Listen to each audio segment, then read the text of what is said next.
A woman in a park ranger uniform stands on the edge of a rocky slope. Hello, it's Ranger Melissa. I'm back for another episode of our Glacier Science video series. We are here in one of my favorite places in Glacier National Park. We are on the trail to Piegan Pass. And not only is this one of my favorite areas, but we are going to learn about one of my favorite alpine critters, the American pika. And in just a minute, we're gonna meet up with biologist and citizen science program manager, Jami. She's gonna tell us all about the pika. Before we do, I just wanna tell you that we're about at 7,000 feet in elevation, and it's about 63 degrees Fahrenheit right now. Mostly sunny today, a beautiful day actually to be up here. And around me, you're gonna see some, lots of different forbs, different wildflowers. Some are yellow, some are white. We have glacier lilies right here.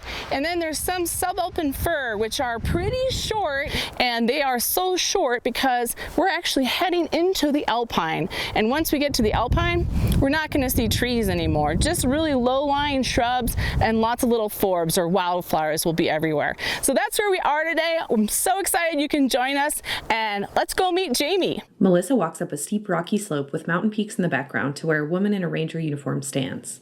Okay, we've made it to the talus slopes, and it's a little rocky here, folks, but I found Jami. She's right here. Hey, Jami.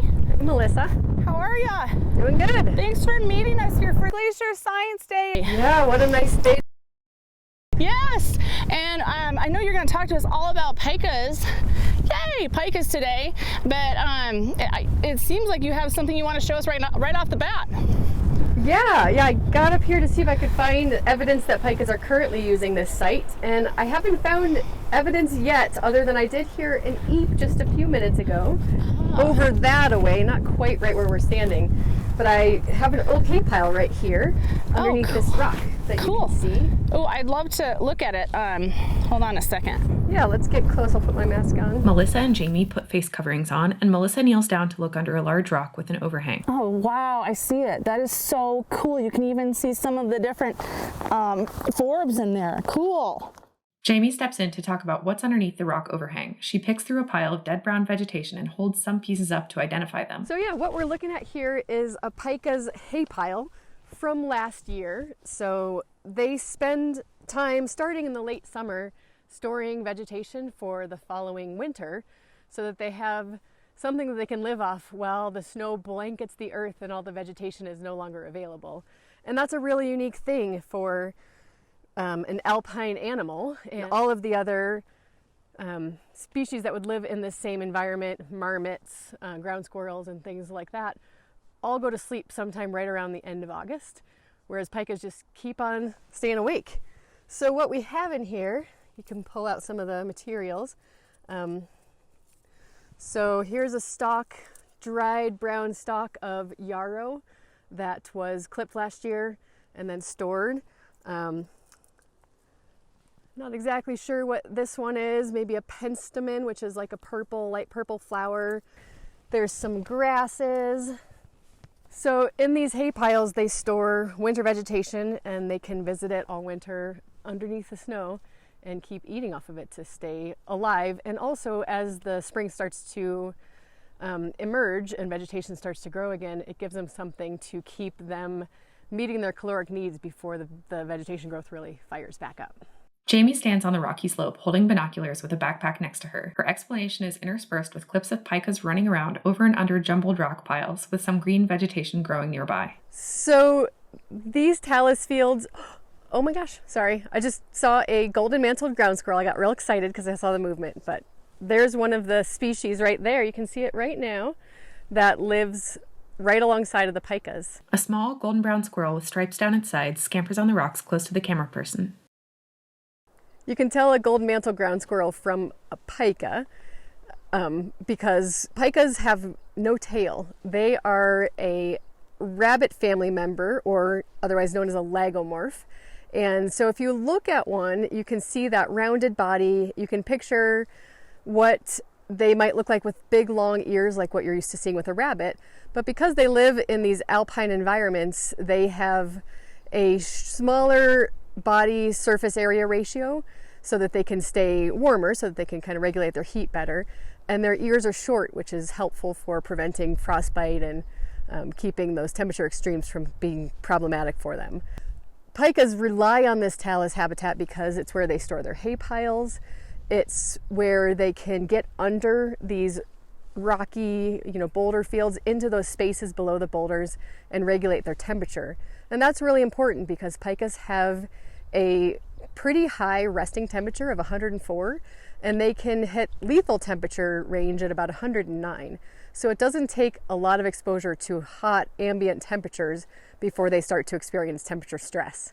Underneath these rocks, the place where we looked at the hay pile, underneath this rock here, there's a lot of airspace and cool shade underneath those spaces, and they retain a much more stable temperature than the surface area. So the pikas can go underneath and basically regulate their temperature without having to worry about what the temperature is outside. Those are also really important in the winter then, because again, their temperature is stable underneath those underneath the snowfields where the talus fields are often covered. And so it provides an insulative blanket in the winter when they're trying to survive.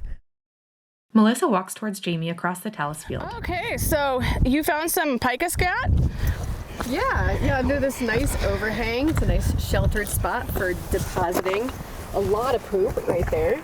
Oh yeah, I see it. Wow, that's so cool. Jami kneels by a rock with an overhang, wearing a latex glove on one hand. Yeah, so I'm going to go ahead and grab some of this pika scat for you. I did put a glove on just to take precautions. There is an emerging disease that just showed up in North America from Europe called the rabbit hemorrhagic disease that's been affecting domestic and wild rabbits. And because pikas are related to rabbits, there's believed to be susceptibility in pikas as well. So we're on the lookout for that. And this is just a good precaution to make sure we're not transporting any possible disease pathogens. So Jami reaches her gloved hand under the rock. Here's some of the poop to give you a close-up look. She pulls out a small handful of pika You scat. can see those little peppercorns there. Oh yes, they do. They look just like peppercorns. Yeah, and then that white stuff on that is the urine. Jami pulls a small rock out from where the scat pile is. It's covered with a chalky white substance. I can just go ahead and show you this right here. So this shows you what that urine looks like, and then this rock here is a spot where they have urinated frequently. So these are often vigilance sites where they hang out here and they kind of monitor their territory and make sure that no other pikas or other species are trying to get in and encroach upon their hay piles or their source of vegetation. And this white urine is a factor of there not being a lot of water in these talus fields. It's fairly arid right here, so they get water from the vegetation, but in order to conserve water, they concentrate their urine quite a bit, and that makes it look white. One really interesting thing about rabbits in general is that they will re-ingest their poop. So the first time it comes out, there's two tracts. There's a cecal tract and a fecal tract, and the cecal pellets are longer and have a lot of undigested protein, and so they can re-ingest those and get more nutrients out of them. And so they'll often re-ingest those immediately, but in some cases they may store them as well. And they've even been seen to utilize poop from other species like marmots. Wow. Yeah. Yum. Jami addresses the camera by herself, overlaid with several clips of a pika scurrying quickly around the talus field. We started doing pika research here in Glacier National Park in 2008. And the impetus was that at the time, concerns had been raised about pika populations that had disappeared in locations further to the south of here, particularly in the lower elevations. And some of the concern was that possibly climate change and the heat stress that might cause to pikas might be driving that change in population persistence and maybe causing ranges for pikas to shrink. And so there was a lot of interest in learning more about these little alpine rabbits so that we could understand whether they could serve as a sentinel to climate change and what sort of effects they might feel from the things that are changing with climate change. So at the time there was a petition for endangered species listing, but a lot of places realized they didn't have good baseline data on pikas because not a lot of people had been really paying a lot of attention to these little critters before. So various organizations set out to try to fill that gap and learn more about pikas and try to figure out where they are now so that we can see whether or not that actually is changing over time and what sort of things might be driving that change.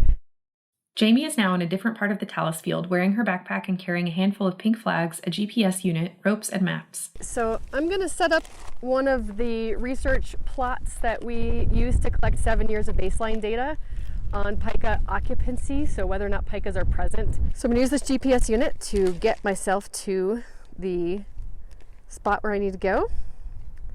And at that place I'll find a center point with a little pin flag. Okay, so here's the center point. I got my pin flag right down here, so I'm going to mark it for my visual reference. And then I have a cord that will help me measure out a 12-meter radius circle.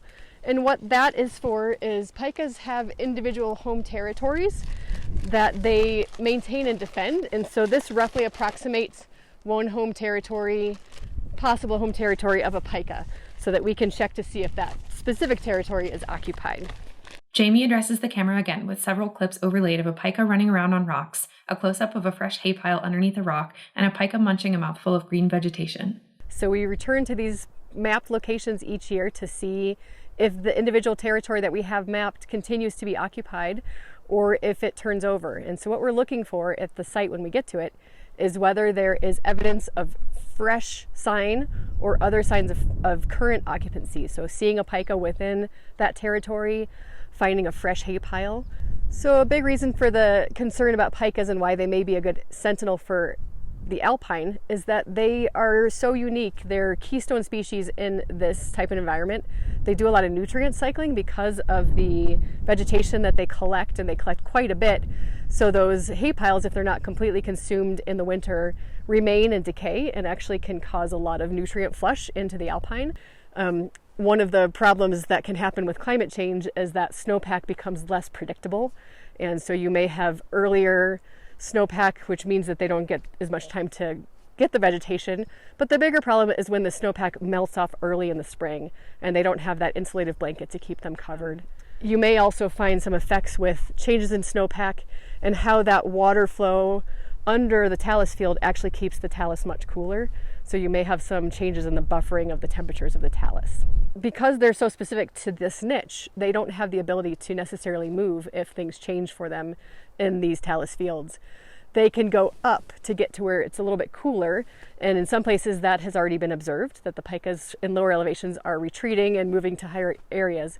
But recent research has shown that there is probably an upper elevational limit, and that was one of the things that was found with the study back in 2008, 2009 as well by the PhD student, that there seems to be an upper gradient where they no longer can survive, probably because of extreme temperatures and exposure and not early enough vegetation growth.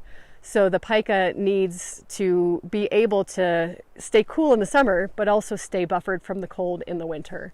And that's a really important way for them to be able to survive in this harsh environment. Close-up of talus field with a few small green plants between the rocks blowing in the breeze. A pika scurries around on the talus and then disappears into a hole between two rocks.